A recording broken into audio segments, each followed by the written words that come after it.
Os avós, eles são muito importantes na vida dos nossos filhos. São também modelos para os nossos filhos, né? Nossos filhos se espelham muito, né, no comportamento deles. E, eventualmente, os avós, eles participam efetivamente da rotina das crianças, né? E, consequentemente, da educação delas, né? Muitos pais trabalham fora e dependem dos avós como rede de apoio mesmo. Então, essa participação efetiva na rotina da criança faz com que eles sejam peças fundamentais na educação delas, né? Então, e em relação à alimentação não é diferente, né, gente? E com muita frequência, os avós, eles têm suas próprias ideias de como é a melhor maneira de alimentar os netos, né? E essas ideias, elas nem sempre são concordantes com o modo como a gente enxerga isso, né, atualmente, né? E isso costuma levar a conflitos intensos entre avós e pais.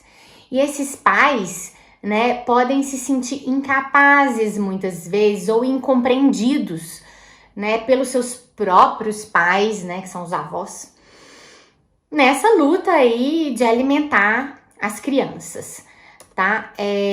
A gente vê muitas vezes avós que são rígidos demais em determinadas situações, geralmente em relação à comida, mas ao mesmo tempo são mais flexíveis quando se trata de guloseimas, de doces, de lanches, né? Isso tudo não é, né, é feito na melhor das intenções, claro, e a gente vai conversar um pouquinho sobre isso pra gente tentar minimizar, né, isso, porque isso é muito comum, eu vejo isso frequentemente no dia a dia, isso acontece na minha família, e a gente tem que entender o porquê e tentar contornar aí da melhor forma para o bem dos nossos filhos. E a questão, gente, é o seguinte, quando as crianças, elas são consideradas chatas para comer, né? Ou seja, quando a criança já é mais difícil, vamos dizer assim, ou ela tem pouco apetite, ou ela é seletiva, o que acontece é que esses conflitos, eles podem ser ainda mais evidentes, né? Porque podem acontecer situações do tipo assim, a criança vai para a casa da avó, por exemplo, e pode acontecer da criança recusar um alimento que ela preparou. Ou então pode acontecer o contrário, da criança só comer algo na casa da avó e não aceitar na casa dos pais, né? E aí a conclusão dos avós frequentemente é que os netos, eles são mimados, né? E que os pais devem estar fazendo alguma coisa errada para aquela criança se comportar daquela maneira.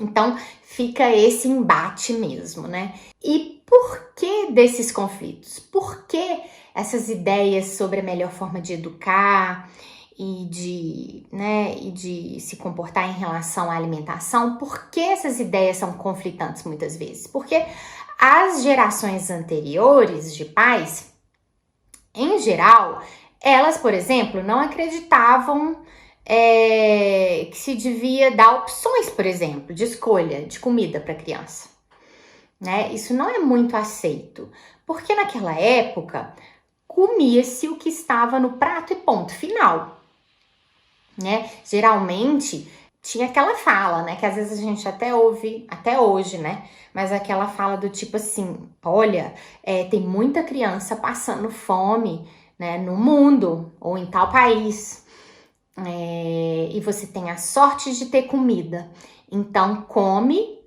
e ponto final, né? Não pode deixar comida no prato. Então comer tudo que estava no prato, raspar o prato mesmo, era uma prática muito comum, aceita, né, como o certo, o ideal. Muitos mantinham filho à mesa até que comessem tudo o que lhes eram servidos.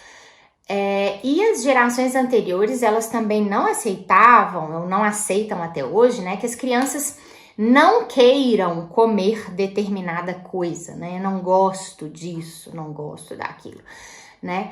É diferente, são crenças diferentes das atuais, né? E essas diferenças entre gerações, na maneira de como tratar as crianças que não querem comer, né, ou determinada quantidade ou determinado alimento, podem levar a esses conflitos mesmo entre avós e pais. Eu não tô falando, gente, de contato eventual dos avós com os netos, né? Às vezes os avós moram em outra cidade, ou encontram os netos só nos fins de semana, né? E esses contatos eventuais sempre tem aqueles agrados, né? Com doces, às vezes guloseimas. Eu acho que esses contatos eventuais, eles não são prejudiciais e eles não deveriam, talvez, causar grandes conflitos, né? Porque são coisas eventuais. A questão é que quando o contato é mais frequente, dentro da rotina da criança mesmo, né? Então, um contato mais no dia a dia, né? Ou 2 vezes na semana, a criança fica na casa dos avós. Quando o contato é mais frequente, os avós, eles participam efetivamente da educação das crianças, né? Então, o ideal é que todos se comportassem de maneira semelhante, né, com a criança, seguissem uma determinada rotina com a criança, todos conversando aí a mesma língua, né, vamos dizer assim. Então, é isso que eu queria trazer para vocês hoje. Vocês podem interagir comigo, manda perguntas, comentários, dúvidas, eu tô à disposição aqui nesse canal, tá bom? Se você acha que esse conteúdo pode ser útil para alguma mãe, para alguma avó, para algum avô, né, compartilha, tá bom?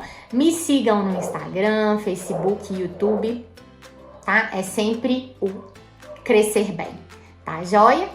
Então, até mais. Vejo vocês aí na próxima aula. Um beijinho. Tchau, tchau.